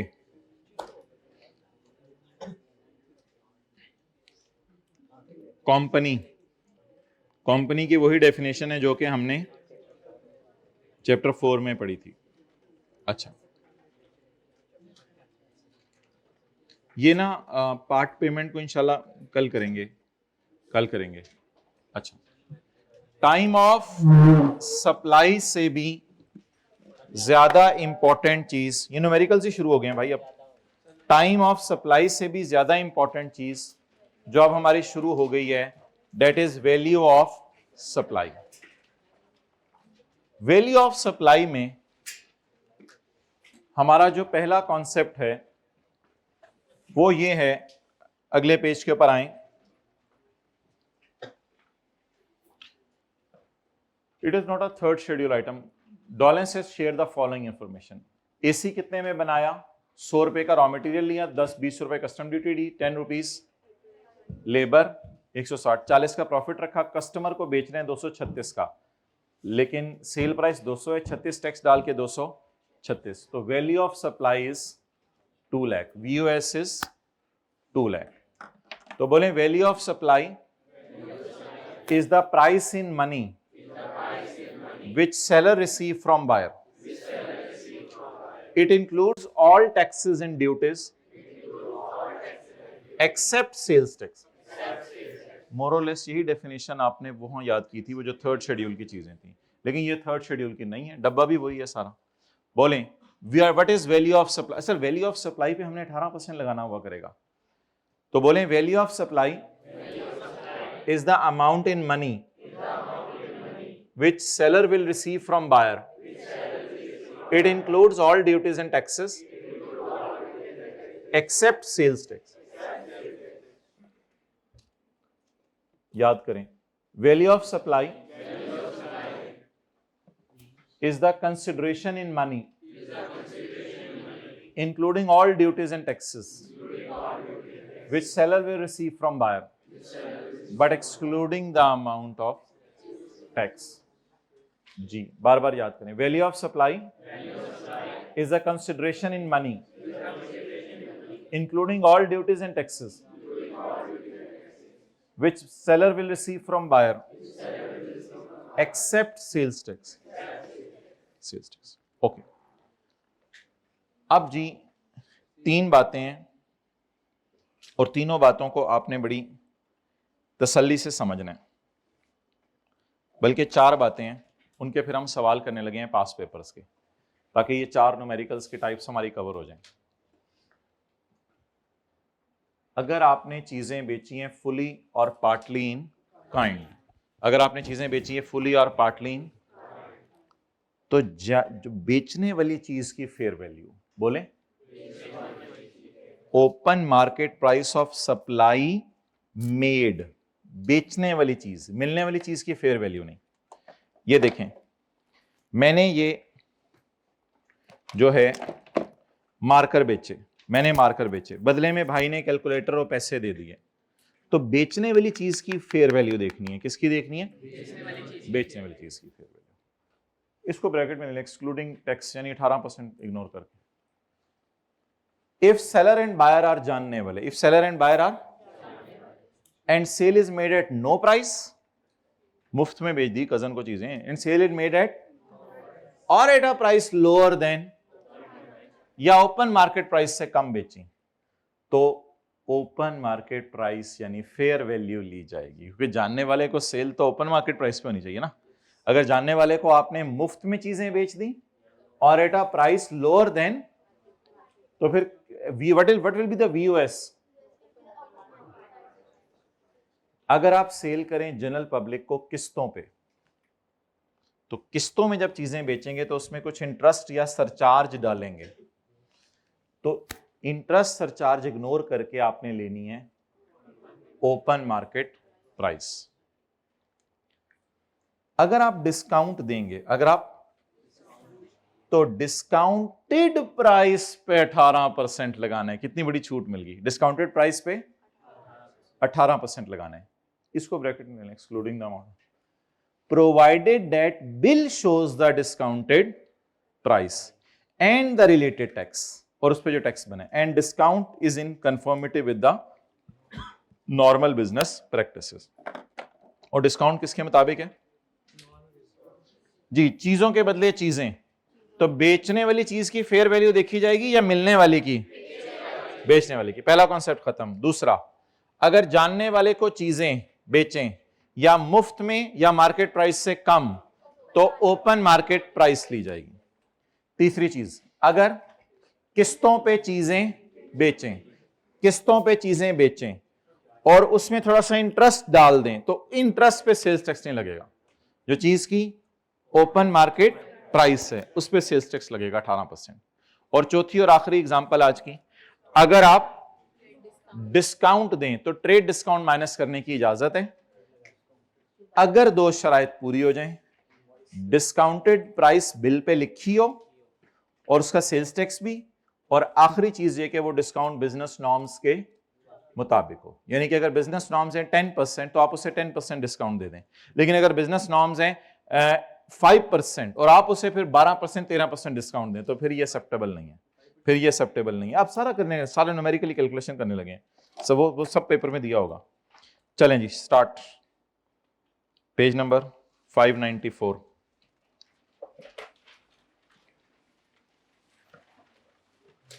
स्टार्ट करते हैं यहां से, पॉइंट 1। तरतीब से दिए मैं सारे पॉइंट। 1, कजन को बेची है, किस्तों पे बेची है, और डिस्काउंटेड प्राइस। कैलकुलेटर्स पकड़ लें, अभी नोट करने की कुछ जरूरत नहीं है, बस कैलकुलेटर से काफी होंगे। Comment on the VOS stated in following independent scenarios. Kia sold car. Kia sold to our college. हमारे कॉलेज को उसने गाड़ी बेची, बस बात खत्म। Market price of car is 2 million. इन बदले में हमने थोड़े से पैसे दे दिए और थोड़ी सी चेयर्स दे दी। थोड़े से पैसे दे दिए, थोड़ी सी। कैलकुलेटर को साइड पे रख दें, ये क्रॉस कर दें और जवाब लिख लें 2 million. So what is VOS? जाने वाली चीज की फेयर वैल्यू या आने वाली? डॉलेंस की बुक्स हैं। मैं न्यूमेरिकल किसकी बुक्स में सॉल्व कर रहा हूं? डॉलेंस की बुक्स में, किया की बुक्स में, सॉरी, मैं किया की बुक्स में न्यूमेरिकल सॉल्व कर रहा हूं। तो किया सोल्ड, बोलें क्या? कार। सो किया की बुक्स में सेल प्राइस है। डन। कॉलेज का तो काम ही नहीं चेयर्स बेचना, कॉलेज की तो आप बात ना करें ना, कॉलेज का बिजनेस तो नहीं है चेयर्स बेचना। कॉलेज वाले तो उन्होंने टैक्सेबल एक्टिविटी की भी नहीं, कॉलेज वालों ने। तो टैक्सेबल एक्टिविटी किसने की है? बोलें, किया ने। तो बताएं, जाने वाली चीज की फेयर वैल्यू क्या थी, और बदले में जो चीज आ रही थी, छोड़ें उसको, उसको नहीं देखना। डन। तो चीज आसान हो गई, चीज आसान हो गई। Next, Ali sold goods to his cousin for 3 million, however the fair market value is 4 million. जवाब दे दें 4 मिलियन। क्योंकि जानने वाले को मैंने मुफ्त में बेची है या मार्केट प्राइस से कम में? न्यूमेरिकल में हम 3 मिलियन पे लगाया करेंगे 18% या 4 मिलियन पे? 4 मिलियन पे। फरीद मोटर्स ने एक कस्टमर को बाइक बेची 1,10,000 में किस्तों पे। इसमें 10,000 पे सरचार्ज है, लिख लें 10,000 इज सरचार्ज। सरचार्ज। ये सवाल खत्म हो गया। अब आंसर बताएं मुझे, आंसर। आमतौर पे कितने का बेचते हैं हम मोटरसाइकिल? 1 लाख का, लेकिन किस्तों की वजह से 10,000 इंटरेस्ट लिया तो 1,10,000 पे नहीं लगेगा 18%। किस पे लगेगा? VOS 1 lakh, value of supplies 1 lakh. Sameer electronics sold 7 ACs eight a discounted price of 1,80,000। Fair market value of ACs was 2 lakh. However, trade discount of 20,000 is mentioned on invoice. बताएं, AC थे कितने के? आज फेयर वैल्यू 2 लाख है, फेयर वैल्यू नहीं लेनी। और discount कितने? और बिल पे मेंशन है, तो एज्यूम करेंगे बिजनेस नॉर्म्स के मुताबिक है। तो 2 lakh minus is equal to 1,80,000। So बताएं, बिफोर डिस्काउंट कितने का था? डिस्काउंट कितना था? 20। आफ्टर डिस्काउंट डिस्काउंटेड, डिस्काउंटेड कितने? 180। तो VOS क्या? 180। तो पेपर में किसके ऊपर 18% लगाएंगे? 180।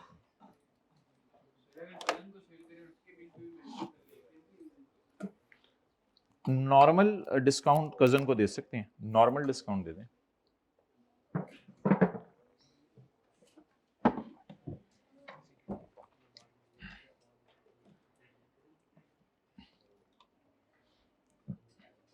निकालें जी सवाल। पास पेपर का क्वेश्चन नंबर,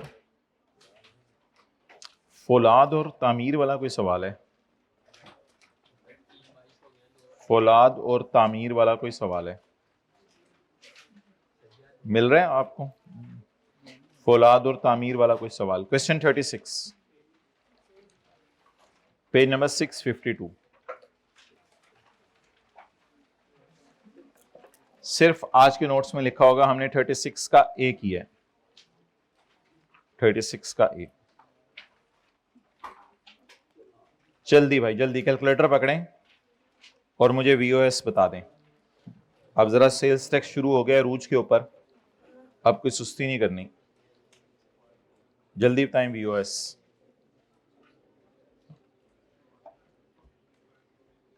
अगर बार्टर सिस्टम हो, चीज के बदले चीज, तो जाने वाली चीज की फेयर वैल्यू लेनी है या बदले में आने वाली? जाने वाली चीज। एक्सेलेंट। 2.5 वाले हाथ खड़ा करें। तो इतना लंबा चौड़ा डेटा देके उसने परेशान ही किया, काम की बात कोई नहीं थी। फौलाद है सप्लाइड, तो फिर फौलाद का न्यूमेरिकल है, फौलाद की बुक्स हैं। फौलाद के पास से जा रहे और बदले में कुछ आ रहे। फौलाद है supplied 50 ton of iron bars to Tameer. Market price of जा, मार्केट प्राइस ऑफ जा, मेरे पास से आयरन बार्स जा रही हैं, मेरे पास से आयरन बार्स, इनकी फेयर वैल्यू 25 लाख। क्योंकि पैसे नहीं थे तामीर के पास, तो तामीर ने कहा कि थोड़ी सी लैंड ले लो, थोड़े से पैसे ले लो, प्लीज मुझे सरिया दे दो।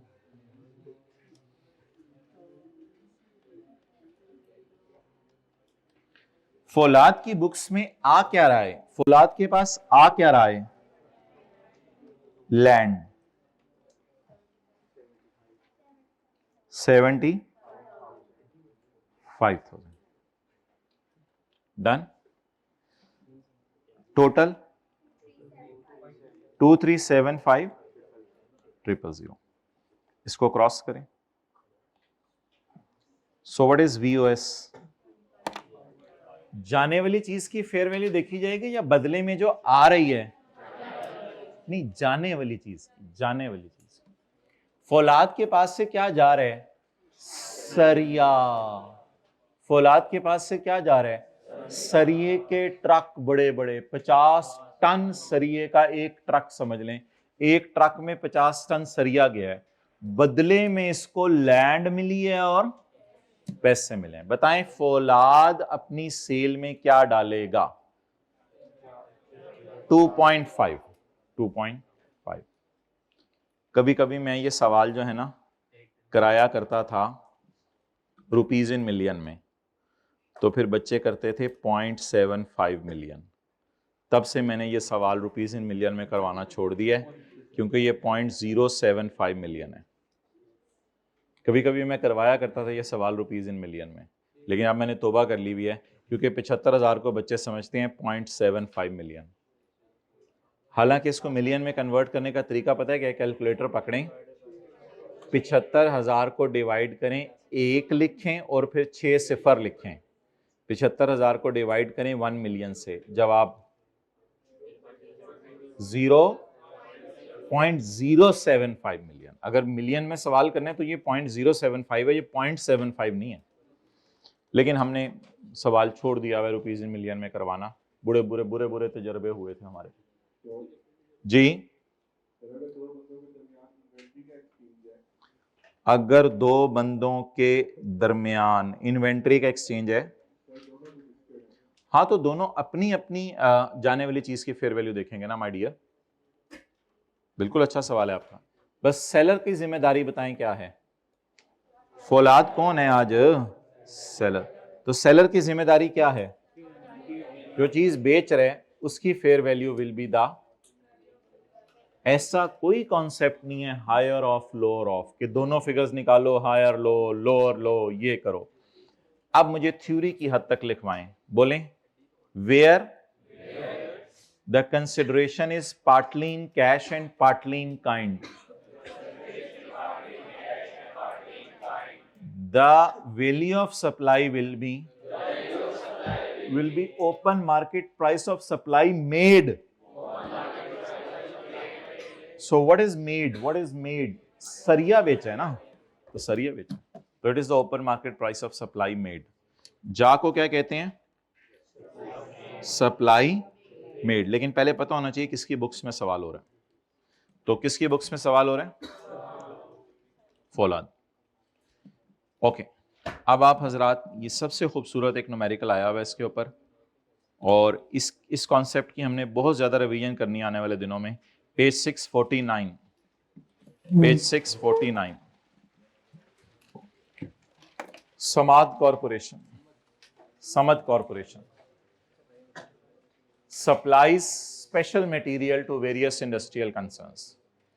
जा क्या रहा है हमारे पास से? जा मटेरियल। जा हमारे पास से क्या रहा है? मटेरियल या आयरन बार्स? आयरन बार्स जा रही हैं या मटेरियल जा रहा है? Samad corporation supply special material to various industrial concerns, बहुत सी फैक्ट्रीज को ये बेच रहे हैं। अच्छा, मोबाइल पे भी यही लिखा हुआ है, यही लिखा हुआ है मोबाइल पे भी। The company is entered into the following transactions during a month of February. Company ने फरवरी के महीने में ये ट्रांजैक्शंस की हैं। Supply of material costing, cost तो देने की वैसे जरूरत नहीं थी उसे, तो supply of material costing 3 million to AB Limited. It has been agreed that AB would settle the transaction by थोड़े से पैसे लो और थोड़ा सा मेरा इंपोर्ट करने का इजाजत नामा इस्तेमाल कर लो। कहते मैं तामीर नहीं हूं, मेरे पास लैंड नहीं है, मेरे पास लैंडें नहीं पड़ी हुई कि मैं तुम्हें अपनी लैंडें देता फिरूं। वो अमीर लोग थे तामीर, उनके पास लैंडें पड़ी हुई थी। मेरे पास एक ऐसी चीज है जो पाकिस्तान में बहुत रेयर है, वो है इंपोर्ट करने का इजाजत नामा, वो मेरे पास पड़ा हुआ है। आप बता दें where the consideration is partly in cash and partly in kind. तंग करने के लिए उसने कॉस्ट दी है, इसका ना लीजिएगा। The market price of supply of material है ना, इज 3. तो सारे डेटे में से बस उसको परा करके, इससे इसको परा करके ये उठा लेना था, इज रुपीज 3.5। तो जवाब लिखें VOS 3.5। तो बोलें समद के न्यूमेरिकल में सेल कैलकुलेट करते हुए 3.5 मिलियन को सेल में डालना है। और सेल आपको पता है कहां आती है? सेल आती है वर्किंग नंबर 3 में। सेल कहां आती है? वर्किंग। तो कौन सी फिगर उठाएंगे? 3.5। चलें थोड़ी सी डायग्राम भी बना लें, कॉस्ट तो वैसे इग्नोर करनी होती है। हम कौन है? समद। हमारे पास से जा क्या रहा है? इंडस्ट्रियल मटेरियल, कितने वाला? और बदले में आ क्या रहा है? थोड़े से पैसे ले लो, थोड़े सा इंपोर्ट की इजाजत ले लो, चाहे तो मेरी जान ले लो, लेकिन मुझे मटेरियल बेच दो because I am in need of material. Import कोटे की प्राइस नहीं दी, सवाल कैसे सॉल्व हो? इंपोर्ट कोटे की प्राइस नहीं दी, कोटे बोलना नहीं चाहिए वैसे, चले, इंपोर्ट कोटे की प्राइस नहीं दी, तो क्या करें? ये तो वैसे ही इग्नोर करनी होती है ना, नहीं बैलेंसिंग क्या निकालनी है, ये तो वैसे ही इग्नोर करनी होती है। कर लिया नोट आप लोगों ने? नोट नहीं किया था? यस सर कर लिया। चले बोले लोग।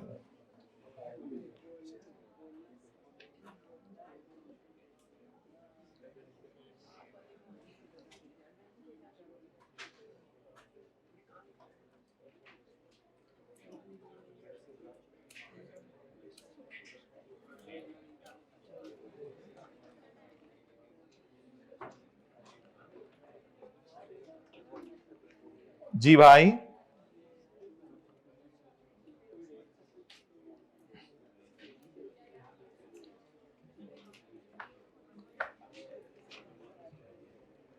जी भाई डियर बोले। माय डियर, पॉइंट नंबर 2,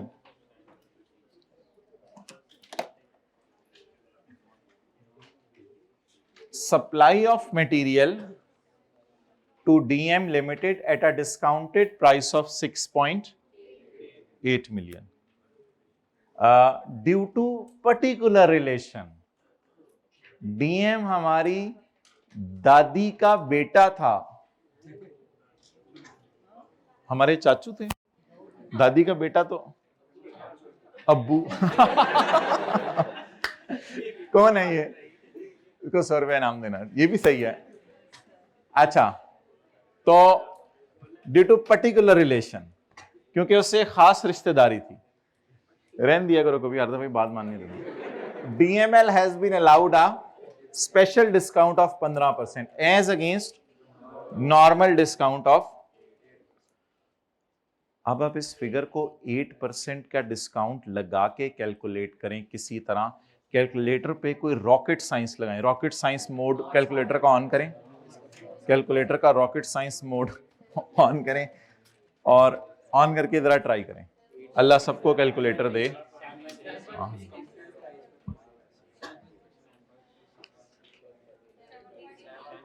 7.36 और कोई जवाब? यही है, और किसी का कोई जवाब? गलत, ये वाला नहीं आ रहा 7.36 निकल आया 7। आप लोग ये पढ़ा हुआ है पहले, ये पढ़ा हुआ है पहले आप लोगों ने, तो फिर ये कैसे निकाल रहे हैं आप लोग? तो बड़ा जबरदस्त है, आप लोग तो 2 हाथ आगे हैं साथ वाले से, हमारे से। अच्छा,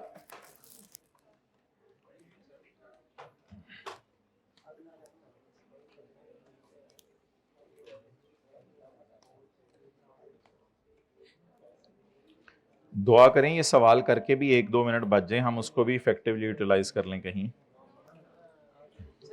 मैं कह रहा हूं दुआ करो, कह रहे नो सर। ओके,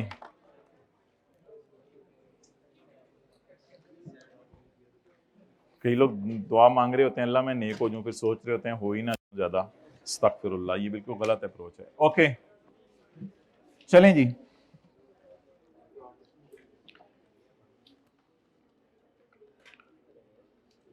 ये स्पेशल प्रोग्राम है और ये नॉर्मल प्रोग्राम है। बोलें, ये स्पेशल प्रोग्राम है और ये नॉर्मल प्रोग्राम है।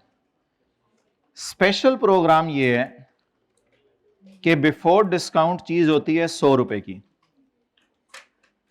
स्पेशल प्रोग्राम में ये परसेंटेजेस, स्पेशल प्रोग्राम में डिस्काउंट मिलता है 15%, तो फिर डिस्काउंटेड प्राइस आ जाती है 85। नॉर्मल डिस्काउंट वाला जो प्रोग्राम है उसमें 8% डिस्काउंट मिलता है, तो प्राइस आ जाती है 90, या ऐसे भी कर सकते हैं आप लोग, 100 - 15 इज इक्वल टू 85 और 100 - 8 इज इक्वल टू 92, जैसे भी आप लिखना चाहें। हमारा लॉ चाहता है कि ये वाली प्राइस एक्सेप्टेबल है, हमारे लॉ को 92, हमारे लॉ को 92 वाली प्राइस एक्सेप्टेबल है। ओहो, ये मैं लाइन वैसे ही ऊपर लेके गया था, वो किसी वजह से इधर व्हाइट किया मैंने, इसको मिटाना था तो सारा मिट जाना था, उधर व्हाइट नहीं हुआ था तो उधर लेके गया था, क्योंकि इधर से मैंने जब ऐसे करना है तो लाइन ने गायब हो जाना है। अब वो देख के जा रहा है कि ऊपर लाइन क्यों लेके गए हैं, वो मैं अपने किसी चक्कर में लेके जाता हूं, लेकिन कंसेप्ट तो हमारा फारिग होता है ना। अच्छा, आप बताएं जी, लॉ में भी हम पढ़ के आए कि डिस्काउंट होना चाहिए नॉर्मल बिजनेस प्रैक्टिसेस के मुताबिक, तो फिर आप डिस्काउंटेड प्राइस यूज करें। अब अगर आपने थोड़ा सा शॉर्टकट लगाया तो मैं तो वो बहुत पसंद करूंगा कि 6.8 पड़ा हुआ है 85 पे, तो 92 दे दो। 7 पॉइंट, ये तो बहुत ही ज्यादा शार्प बच्चे हैं, ये तो बहुत ही ज्यादा शार्प बच्चे हैं, हम तो इनकी तरह नहीं चल सकते, हम तो इस तरह करेंगे। और मेरे कैलकुलेटर ये जो 6.8 है, 6.8 तक स्पेशल डिस्काउंट माइनस हुआ हुआ, इसका मतलब है ये पड़ा हुआ 85 पे। तो मेरे कैलकुलेटर बताओ 100 कितने, 8। Then 8 minus 8% of 8 is equal to 7 point. कितने लोगों ने इस तरह कान पकड़ा? मैंने कहा इशारा किया हुआ है? अच्छा, आगे। और कितने लोगों ने इस तरह कान पकड़ा? कितने लोग पकड़ ही नहीं सके? 1 2 3 हाइब्रिड पकड़ ही नहीं सके कान। 4 5 6 7। कितने लोगों ने मूड ही नहीं बनाया कान पकड़ने का? 1 2 3 4 5 6। देखें, जैसे मर्जी चलें, मुझे मेरे से सवाल पूछो। उसने देखें लफ्ज क्या लिखा हुआ है, supply of material to DM at a discounted price of 6.8। तो ये डिस्काउंटेड प्राइस है। अब इसमें से कौन सा डिस्काउंट माइनस हुआ है? Due to particular relation we have allowed him a discount of 15%। Means उसको 15% डिस्काउंट दिया, तो ये 85 पे पड़ी हुई है फिगर। लेकिन नॉर्मल डिस्काउंट कितना मिलता है? 8%। तो अब 8 नहीं निकालना हमने सिर्फ निकालना कि डिस्काउंटेड प्राइस कौन सी एक्सेप्टेबल है। असल में अब आप लिख लें, असल में वीओएस ये है, वीओएस कौन सी होनी चाहिए? एबनॉर्मल डिस्काउंट माइनस करके या नॉर्मल डिस्काउंट माइनस करके? किसी ने 7% डिस्काउंट डिसअलाउ करके ऐड बैक तो नहीं किया था? अच्छा, ऐसी कोई रॉकेट साइंस नहीं, ऐसे भी हो जाना था शायद। तो यानी कि डिस्काउंट वो छोड़े पड़े, बस सादा सी बात। आप सवाल पूछें कोई ज़हन में आ रहा तो। हाँ, ओहो छोड़ो, वो तो मैं तो वैसे ही टाइम है, छोड़ो छोड़ो छोड़ो, वो उस तरह तो कभी करना ही नहीं।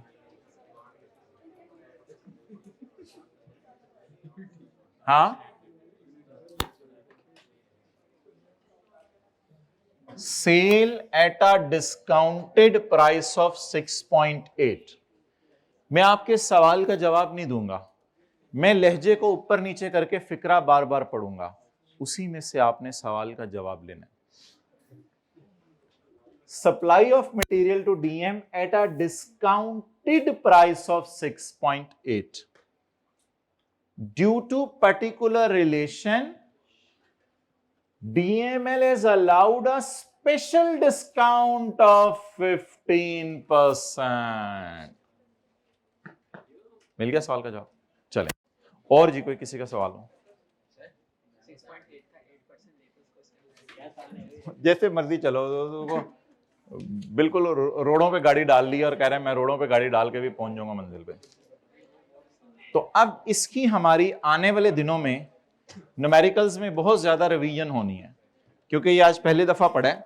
तो कौन सा डिस्काउंट माइनस करने की इजाजत है? नॉर्मल। तो चाहिए उसे ये था कि फेयर वैल्यू दे देता ताकि हम डायरेक्ट 8% माइनस करते, लेकिन उसने एक भयानक लफ्ज डाला, डिस्काउंटेड प्राइस। और यहां तक पहुंचते हुए कितना डिस्काउंट माइनस हो चुके हैं? 15%। मतलब ये 85 पे पड़ा हुआ है। अब मुझे इस तरह ना चले आप, ये बहुत शॉर्टकट है। 85 पे पड़ा हुआ है, तो अगर डिस्काउंट ना मिलता तो चीज, ये तो परसेंटेजेस है ना, अगर डिस्काउंट ना मिलता तो चीज कितने की मिलती? 8 की। लेकिन कुछ डिस्काउंट तो दे ना, 8 माइनस 8% ऑफ 8। ठीक है,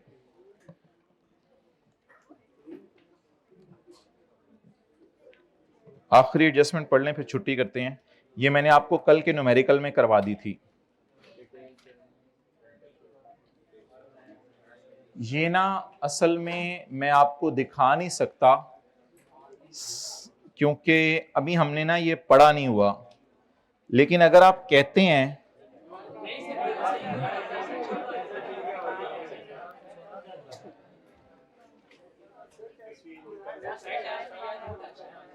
जी जी भाई, एक मिनट, तो इधर एक मिनट, हम इधर है ना, तो हम तकरीबन 1 या 1.5 दिन बाद हम आ जाएंगे पेज नंबर 595 पर। जब हम पेज, अब छोड़ें किताब ना खोलें, जब हम आएंगे पेज 595 पर तो हम वहां पढ़ेंगे for supplies specified in third schedule tax shall be charged at retail price. Tax shall be charged at. मुझे बताएं पाकिस्तान में 20 आइटम्स ऐसे हैं,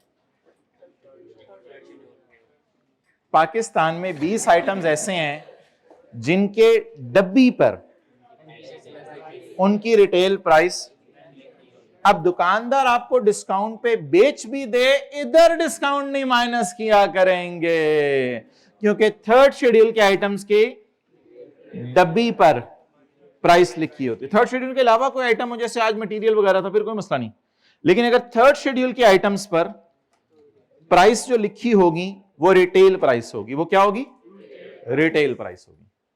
तो supply of 20 ton of material following under, कौन सा मटेरियल हमें नहीं पता, ये मैंने उसे डिस्काउंट करके कितने पे बेचा है, लेकिन इनकी रिटेल प्राइस क्या है। तो एक चीज बस हाईलाइट कर लें, घर जाके कर लीजिएगा, किताब बंद होगी भी है। थर्ड शेड्यूल वाली चीजों पर टैक्स किस पे लगना है? रिटेल प्राइस पे। जिन्होंने किताब बंद की थी ज्यादा ऊंची बोले हैं ताकि वो प्रेशर डालें कि हमें पता है, हम लगा लेंगे।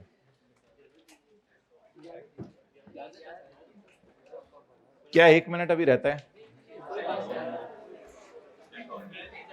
फिर आप प्रिंसिपल साहब को जाके बताएंगे कि हमें पढ़ाते नहीं है, बुलाते हैं 1.25 घंटे के लिए और छोड़ देते हैं 1 घंटे 44 मिनट बाद।